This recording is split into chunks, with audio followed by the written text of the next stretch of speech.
hồi sốt chanh dây cùng rau cải bó xôi hấp.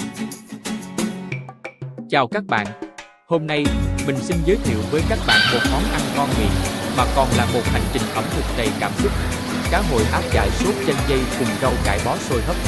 Món ăn này là sự kết hợp hoàn hảo giữa vị ngọt thanh của cá hồi, chua chua ngọt ngọt của sốt chanh dây và sự tươi mát của rau cải bó xôi hấp. Tất cả hòa quyện lại tạo nên một bữa ăn tuyệt vời, đầy ấm áp và gắn kết. Hãy lựa chọn món này cho những bữa ăn sum họp gia đình hoặc khi bạn muốn chiêu đãi bạn bè những món ăn đẳng cấp nhà hàng ngay tại nhà.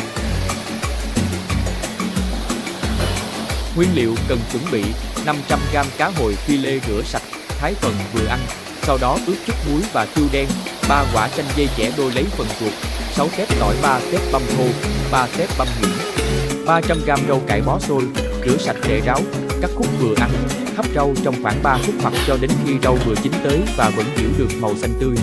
Dầu olive, tiêu đen, muối hồng, đường nâu và gia vị khác theo khẩu vị gia đình. Chế biến sốt chanh dây: trong một chảo, đun nóng dầu ô liu và phi tỏi cho thơm. Sau đó, cho nước chanh dây vào chảo và đun sôi. Khi nước chanh dây đã sôi, giảm lửa và đun nhỏ lửa cho nước chanh dây ngấm đều với tỏi. Thêm đường nâu và gia vị tổng hợp vào, khuấy đều và nêm thêm muối và tiêu nếu cần. Cá hồi áp chảo, đun nóng chảo với ít dầu olive, đặt vào từng miếng cá hồi trong khoảng 2 phút mỗi mặt, cho đến khi cá chín và mặt ngoài hồng đỏ.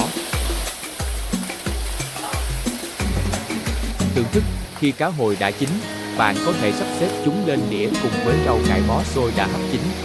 Rưới sốt chanh dây lên trên cá hồi và rắc vài hạt tiêu lên trên sốt. Nào chúng ta cùng thưởng thức.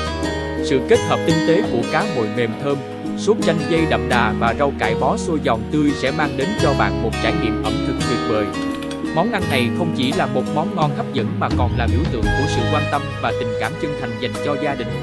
Hy vọng rằng công thức này sẽ mang lại cho bạn và những người thân yêu những trải nghiệm ẩm thực đặc biệt và những kỷ niệm đáng nhớ trong lòng.